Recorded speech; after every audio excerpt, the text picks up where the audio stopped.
विश्वविद्यालय में जो कार्यशाला हो रही है उसमें मैं डॉक्टर वीपी सिंह साहब का हार्दिक अभिनंदन करता हूं कि उन्होंने ही ये बासमती उन्हीं की देन है। 1985 में बासमती PB1 डॉक्टर साहब ने ईजाद किया और सन 87 में उसका बीज उपलब्ध कराया और डॉक्टर साहब निरंतर बासमती की भिन्न भिन्न प्रजातियां बनाते रहे और डॉक्टर साहब ने ही 1121 दिया, उसके बाद 1509 दिया। डॉक्टर साहब का ही मटेरियल है जो 1692 और 1847 और नई प्रजाति जो डॉक्टर साहब अभी ने दी है, जो पुराना मटेरियल है डॉक्टर साहब का, वो है क्या कहते हैं 1985 और 1979, जो क्या कहते हैं आने वाले समय में अगले साल तक शायद वो प्रजातियां आ जाएं। हमको कोई भी एक हर्बिसाइड डालना पड़ेगा और वो उच्च गुणवत्तावान धान की बासमती की नस्लें होंगी, क्योंकि उसमें सबसे बड़ा फायदा ये होगा कि उसमें कोई भी दूसरी तरह का धान होगा, उर्रू धान होगा, कोई भी किसी तरह की खरपतवार होगी, उस पेस्टिसाइड को लगाने के बाद उसमें केवल जो है वही प्रजाति का धान बचेगा, बाकी सब खत्म हो जाएंगे। इतना बड़ा योगदान रहा डॉक्टर साहब के कारण जो है आज हम बासमती एक्सपोर्ट कर रहे हैं, इतनी बड़ी मात्रा में जो एक्सपोर्ट हो रहा है। और इसका सबसे बड़ा श्रेय जाता है डॉक्टर JP शर्मा साहब को, क्यों डॉक्टर JP शर्मा साहब जो IRI में पहले एटिक में थे, फिर कैडेट में आए, फिर उसके बाद जॉइंट डायरेक्टर बने और इन्होंने ही इन प्रजातियों का गांव-गांव जाके प्रसार किया। हमारा जब डॉक्टर साहब से 2001 में संपर्क हुआ, डॉक्टर साहब को हम अपने गाँव लेके आए और डॉक्टर साहब को वहाँ हमने ये सब प्रजातियाँ जो बासमती की उस समय प्रचलित थी, जैसे PB1 था, 1121 था और सुगंधा 2 और सुगंधा 3 था, ये सब दिखाया और डॉक्टर साहब से कहा कि साहब इसकी गुणवत्ता का टेस्ट करने के लिए पूसा संस्थान हमारे फील्ड पर हमेशा डॉक्टर साहब के सहयोग से आता रहा। डॉक्टर साहब भी कई बार आए हमारे यहाँ और इसी प्रकार से जो पूसा संस्थान एक इतना बड़ा संस्थान है कि वो किसानों की सेवा के लिए निरंतर हाजिर रहता है।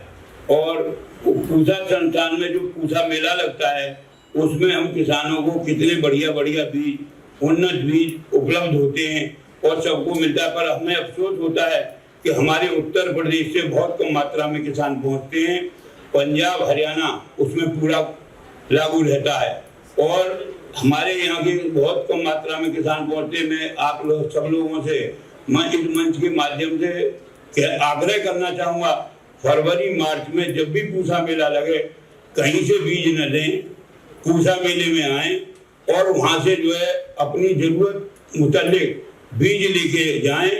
1 दिन लगे, 2 दिन लगे, 3 दिन लगे, तीनों दिन मेला लगता है, नंबर जरूर आता है। वहाँ की व्यवस्था इस तरह की है कि बिना बीज के कोई किसान नहीं लौटता।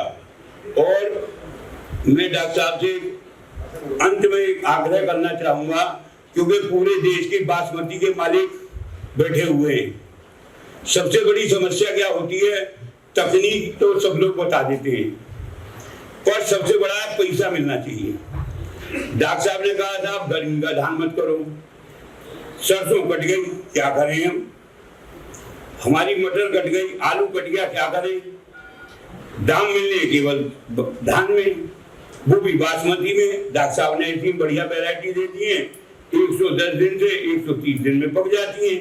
गर्मी मरी के माहौल में सरकार ने ट्यूबवेल के कनेक्शन दे दिए हैं, पानी की अफरात है, बिल भी देना है बिजली का, मजदूरों की नौकरी भी देनी है और जमीन की लागत बढ़ रही है, क्योंकि पहले तो किराए पे जमीन 1000-2000 रुपए बीघे पे मिलती थी, आज जो है 50,000 रुपए एकड़ से कम कोई जमीन ही नहीं है। तो मजबूरन हमको जो है धान बोना पड़ता है। परंतु हम जो डॉक्टर साहब हमारे VP सिंह साहब कहते हैं कि सर्दी में धान पैदा करो, जो हम जो है जुलाई में लगाएं और सितंबर में काटें तो उसका भी मूल्य उतना ही मिलना है, और गर्मी में लगाया उसका भी मूल्य उतना मिलना है। तो मालिक बैठे हुए हैं रितेश शर्मा साहब, ये हमारी उस गतिविधि को तय कराएं। और बड़े साहब बैठे हुए दीक्षित साहब जो क्वालिटी के कंट्रोलर हैं, कम से कम हमको ये तो दाम दे रहा है, जैसे कह रहे हैं कि गर्मी का धान बेकार है। हमारे किसान भाइयों ने गर्मी का धान हजारों एकड़ में छाता क्षेत्र में नौजील क्षेत्र में लगा रखा है और प्रदेश के अन्य भागों में लगा हुआ है। और जब वो धान बेकार है, एक्सपोर्ट लायक नहीं है, तो वो एक्सपोर्टर 2500 रुपए क्विंटल क्यों खरीद रहा है? यानी कहीं ना कहीं कोई बनावटीपन तो है, क्योंकि ऐसा गर्मी वाला नहीं था। गर्मी वाला तो 2500 बिका था और इस साल तो 2500 और 3000 के बीच में बिक रहा है। तो वही बात मैं कह रहा हूँ, आपको जो है, जो धान हमारा गर्मी का है, जब हमको दाम मिल रहे हैं तो हम क्यों न पैदा करें? और अगर उनको मिल वालों को क्वालिटी, एक्सपोर्ट क्वालिटी खरीदनी है तो हमको पूरा दाम दें। क्योंकि अभी एक अलीगढ़ में सेमिनार था, वहां भी डॉक्टर साहब आए हुए थे, हमारे निदेशक महोदय IRI के भी आए हुए थे। तो हमने कहा डॉक्टर साहब दाम तो दिलवा दो, हम तो आपकी सब बात मानने को तैयार हैं, हम तो कोई जहर नहीं लगाएंगे, हम क्वालिटी का धान पैदा करके देंगे, एक्सपोर्ट में दाम मिलेंगे उसके आपको। पर जिस तरह डॉक्टर साहब ने एक आंकड़ा दिया कि पिछले वर्षों से इस साल जो एक्सपोर्ट हुआ उसमें इतने करोड़ रुपए आया। जब इतना करोड़ रुपए आया तो हम किसानों की क्या भागीदारी है उसमें? हमको तो कुछ मिला नहीं।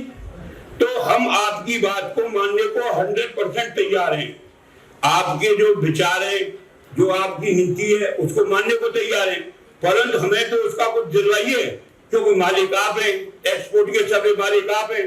आपके दरवाजे से ही एक्सपोर्ट का दरवाजा खुलता है उन एक्सपोर्टरों का। उनको विवेक और ज्ञान दीजिए कि हम लाखों लोग आपके लिए धान पैदा कर रहे हैं, जिससे करोड़ों रुपए की संपदा भारत सरकार और आपको मिल रही है। उसमें से कुछ हिस्सेदारी हम किसानों को दे दो, हमारा 10-20 रुपए को 100-200 रुपए क्विंटल महंगा खरीद लो। हमने कहा उसमें मीटिंग में डॉक्टर साहब से आग्रह किया कि बासमती का रेट कम से कम 60 रुपए किलो का होना चाहिए। 6000 रुपए क्विंटल से कम बासमती न बिके तो हम आपको उसी रूप में बासमती पैदा करके दे देंगे। इस बात का हम आपसे वायदा कर रहे हैं। और मथुरा जनपद में बासमती सबसे ज्यादा पैदा होती है। जब डॉक्टर साहब को, नागराजन साहब को आज से करीब 20 साल पहले डॉक्टर JP शर्मा साहब हमारे गांव में लेके आए और उन्होंने ये कहा कि मथुरा जनपद का चावल अमेरिका जाएगा। जब तो सोचा भी नहीं था हम मथुरा जनपद के किसानों ने, क्योंकि हम तो मोटा धान पैदा करते थे सब और होड़ल की मंडी में बेच आया करते थे और उसमें हमको 500-600 रुपए क्विंटल के दाम मिलते थे। उस महान विभूति का हम श्रद्धांजलि देते हैं कि उन्होंने हमको ज्ञान दिया। और डॉक्टर साहब JP शर्मा साहब उनको हमारे गांव लेके आए और 12 घंटे वो हमारे गांव में किसानों से इंटरेक्शन किया। उसी की देन है कि आज हमारे जनपद में सबसे ज्यादा बासमती पैदा होती है। डॉक्टर साहब से मैं एक और अनुरोध करूंगा, हमारी कोसी मंडी, छाता मंडी, माट मंडी और गोवर्धन मंडी, मथुरा मंडी, इन मंडियों में हम किसानों को ज्ञानवर्धक जानकारी उपलब्ध कराई जाए, जिससे कि हम आपको क्वालिटी का बासमती पैदा करके दे सकें। क्योंकि हमारे मथुरा जनपद में कोई NGO काम नहीं करता। और मैं डॉक्टर साहब से, अपने जो JP शर्मा साहब हैं और रितेश और ये क्या कहते हैं त्यागी जी हैं, इनसे एक आह्वान करूंगा, विश्वविद्यालय के माध्यम से एक ऐसा बढ़िया एग्रीकल्चर इंफ्रास्ट्रक्चर बनाएं, FPO, जो कि हमें बासमती धान की जागृति देने के साथ इसका प्रोक्योरमेंट करना और बड़े व्यापारी को मथुरा जनपद में बुला के उससे कहना कि भाई हम आपको इन किसानों से इतने लाख कुंटल बासमती उपलब्ध कराएंगे और ये रेट हमारा होगा। इसी बात को कहते हुए मैं अपनी बात को विराम देता हूँ। जय हिंद, जय भारत।